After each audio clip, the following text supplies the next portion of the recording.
What can Iran do to avoid attack? Give us the deal that they should have given us the first time. But so far they do a lot of talking and no action. Meantime, we have tremendous power has arrived, and additional power, as you know, another carrier is going out shortly. So we'll see it how if we could get it settled for once and for all, that would be good. You said today on Iran, bad things will happen if Iran doesn't make really a bad deal. things. But we're either going to get a deal or it's going to be unfortunate for them. I would think that would be enough time, 10, 15 days, pretty much maximum. What if the next few days decide whether the Middle East tips into another major war? One that could send oil prices soaring, drag global powers into a direct showdown, and put countless lives on the line. That question doesn't feel dramatic anymore. It feels real. President Donald Trump has issued a blunt warning to Iran. Agree to what he calls a meaningful deal on its nuclear program within days, or face consequences. He hasn't spelled out exactly what those consequences are. He doesn't have to. The vagueness is the message. The uncertainty itself is part of the pressure. And the signals aren't just rhetorical. 2 American aircraft carriers are moving into position. Dozens of fighter jets are being deployed across the region.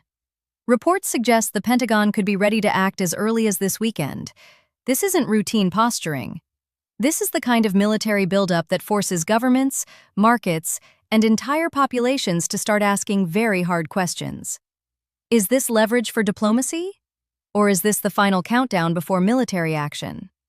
What makes this moment even more striking is that it's not new territory. A short time ago, the U.S. military carried out massive precision strikes on the 3 key nuclear facilities in the Iranian regime. Tonight, I can report to the world that the strikes were a spectacular military success. Iran's key nuclear enrichment facilities have been completely and totally obliterated. The United States has already used force against Iranian nuclear facilities.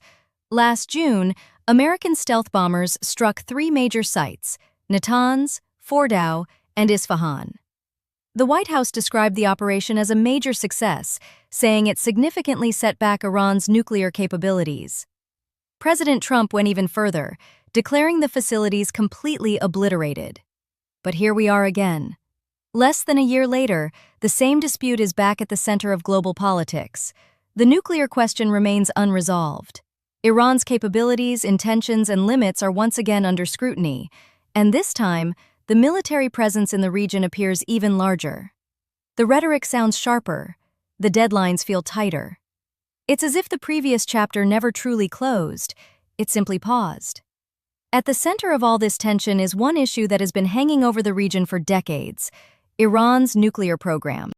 For years, Washington and its European allies have suspected that Tehran ultimately seeks to develop a nuclear weapon. Iran, however, has consistently maintained that its program is entirely peaceful, focused on nuclear energy, medical and agricultural applications, and scientific advancement. As a signatory to the Nuclear Non-Proliferation Treaty, Tehran argues that it has the legal right to enrich uranium for these civilian purposes. Here's where it gets interesting. For nearly 20 years, the U.S. intelligence community has held a remarkably steady position. Agency after agency has assessed that Iran halted its structured nuclear weapons program back in 2003 and has not restarted it. Yes, Iran has built up its enrichment capability. Yes, it has accumulated significant stockpiles of uranium enriched to high levels. But according to multiple intelligence estimates, including ones delivered under the current administration, Tehran is not actively building a bomb. In March 2025, the U.S. Director of National Intelligence, Tulsi Gabbard, testified before Congress that Iran had not restarted the structured nuclear weapons program it suspended more than 2 decades ago. She told lawmakers that while Tehran had accumulated significant nuclear material, there was no evidence it was actively building a bomb. Supreme Leader Ayatollah Ali Khamenei, she said at the time, had not authorized a return to weaponization. But just months later, the tone shifted. Gabbard stated publicly that Iran could potentially produce a nuclear weapon within weeks. The apparent change raised immediate questions. She later argued that her earlier testimony had been taken out of context by what she described as dishonest media coverage. Her position, she suggested, was not that Iran lacked capability, but that it had not yet made the political decision to cross the line. The shift came shortly after President Trump openly contradicted her earlier congressional testimony. He said she was wrong and insisted that intelligence showed Iran is dangerously close to nuclear capability. The message from the White House was clear: capability mattered just as much as intent. For years, intelligence assessments like the one delivered in March had acted as a brake on escalation. They complicated the case for immediate military action. If Iran had not made the decision to build a bomb, then there was still space, however narrow, for diplomacy. But that space now appears increasingly compressed. President Trump has shown little patience for conclusions that diverge from his own assessment. Rather than emphasize the absence of a weaponization decision, he has aligned more closely with Israeli Prime Minister Benjamin Netanyahu's long-standing warnings that Iran represents an imminent nuclear threat. Inside Washington, there have also been personnel shifts at the National Security Council and across the broader national security apparatus. The signal is clear. When expert consensus conflicts with the president's strategic instincts, the consensus does not win. Policy, in this moment, appears driven less by the bottom-line intelligence assessment and more by political calculations, alliance commitments, and a belief that pressure, not patience, is the only language Tehran understands. And that brings us to the demands. The United States has laid out a sweeping set of conditions. Iran must end all domestic uranium enrichment. It must dramatically scale back its ballistic missile program. It must halt support for armed groups across the Middle East, and it must improve its treatment of its own citizens. These are not small adjustments. They go far beyond the nuclear file. From Tehran's perspective, they cut into the core of its security doctrine, its deterrence strategy, its regional influence, and even its internal political structure. Iran, for its part, has not simply said no. It has put forward a framework of its own. Tehran has signaled it could suspend domestic enrichment for a defined period, possibly up to 5 years, and reduce its stockpile of uranium enriched to near weapons-grade levels down to low percentages suitable only for civilian use. It has suggested it would allow the International Atomic Energy Agency to return with full inspection authority to verify compliance.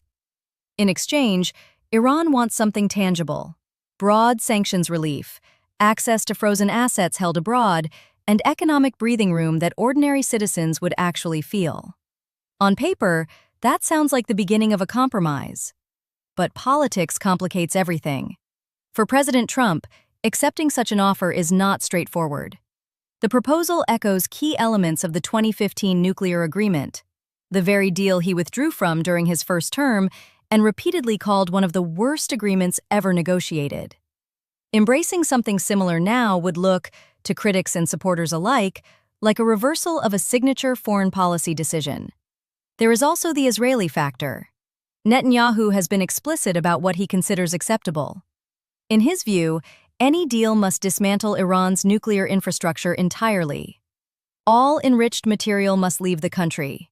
Enrichment equipment must be eliminated, not just paused. Inspections must be intrusive and continuous, with little to no warning. The domestic situation inside Iran adds another layer of difficulty. The Islamic Republic is facing what might be its most vulnerable moment since the 1979 revolution. The streets have seen waves of protests, and the government's response has been brutal, the deadliest internal crackdown in the country's modern history. Add to that a battered economy, strangled by sanctions, sky-high inflation, and declining living standards, and you start to see the pressure cooker Tehran is sitting in. For Supreme Leader Ali Khamenei and the top brass of the Revolutionary Guard, the stakes couldn't be higher. Any move that could be perceived as a strategic concession risks eroding their authority further and opening the door to more unrest. From their perspective, a military confrontation, even a costly one, might actually serve to rally loyalists, justify harsher domestic controls, and buy them time to shore up the system. Losing what they see as core deterrent capabilities, they believe, could be far more existential than enduring a limited war. That helps explain the defiant tone coming out of Tehran. Khamenei himself has warned that Iran's weapons, capable of sinking an American aircraft carrier, pose a far greater danger than the carrier itself. Iran's ambassador to the United Nations recently sent a formal letter laying out a stark warning. In the event of U.S. aggression, every American base, facility, and asset in the region would be considered a legitimate target for retaliation. And Tehran isn't just talking. They've backed up these words with action. High-profile maritime exercises in the Strait of Hormuz have included temporary closures of shipping lanes during live-fire drills. Iran has held joint naval maneuvers with Russia in the Gulf of Oman, repaired missile production facilities that were damaged last year, reinforced nuclear complex tunnels with concrete and soil, and rebuilt air bases hit in previous strikes.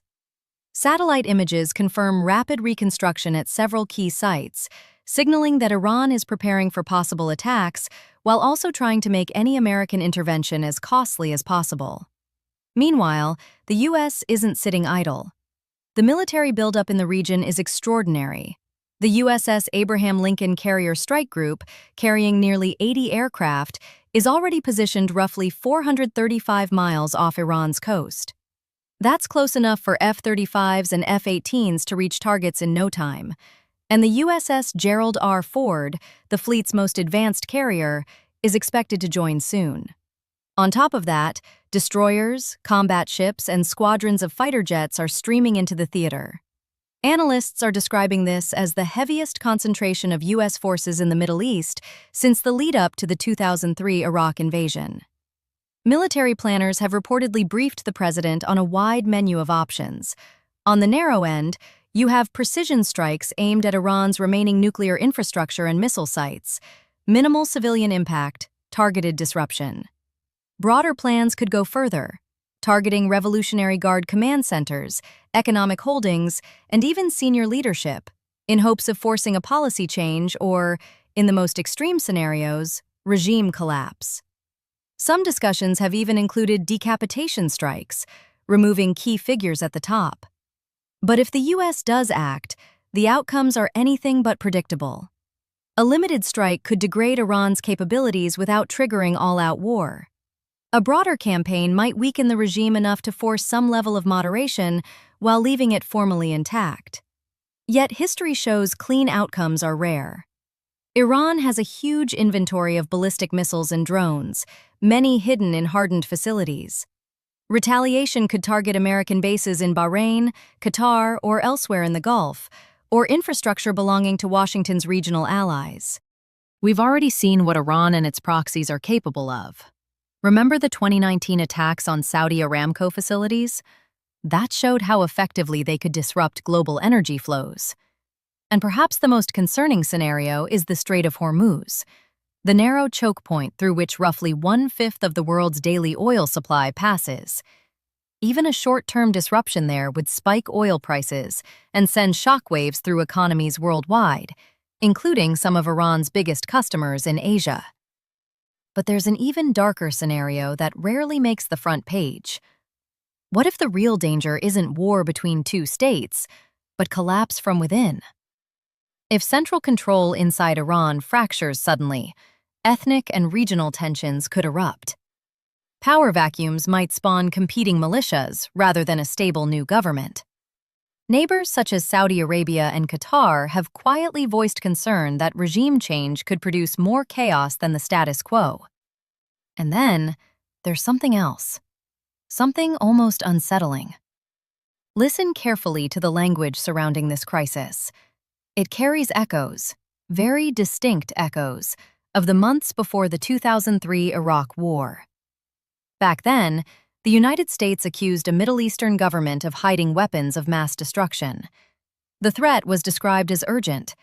The danger was said to be imminent. Israeli leaders warned that the clock was running out. American officials spoke confidently about precision strikes, advanced technology that would achieve military objectives while sparing civilians. There was talk of liberation, of removing a dangerous regime, of reshaping the region for the better. It all sounded decisive, controlled, inevitable. But we know what happened next. No active weapons programs were found. The invasion cost hundreds of thousands of lives. And instead of stability, the aftermath unleashed years, decades of insurgency, sectarian violence, extremism, and regional instability that still reverberates today. That's why many observers now feel a chill when they hear certain phrases: imminent threat, narrow window to act, surgical strikes. Those words aren't just policy descriptions, they're historical triggers. That doesn't mean the situations are identical. History never repeats itself perfectly. But it does rhyme. And right now, many analysts hear those rhymes growing louder.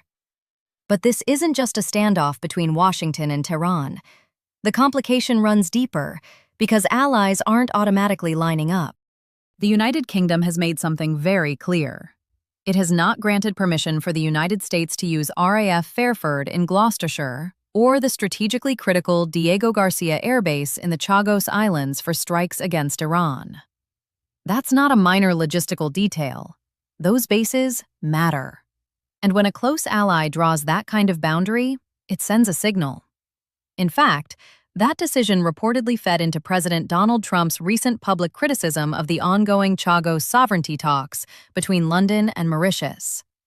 In other words, even alliance politics are starting to fray under the pressure of this crisis. And then there's Russia. Russia's foreign minister has warned that further military action would be playing with fire.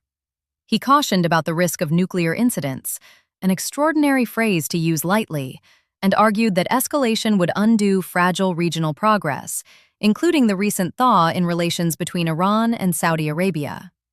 That rapprochement took years to materialize. War could wipe it out overnight. So yes, the military pieces are moving, but the diplomatic chessboard is shifting too. And here's the crucial point: diplomacy hasn't collapsed. Not yet. Indirect talks, mediated by Oman, resumed earlier this year. The most recent round in Geneva produced what Iran described as broad agreement on guiding principles for future negotiations. American officials were more cautious, calling the progress modest and emphasizing that major details remain unresolved. Still, both sides agreed to meet again. That matters.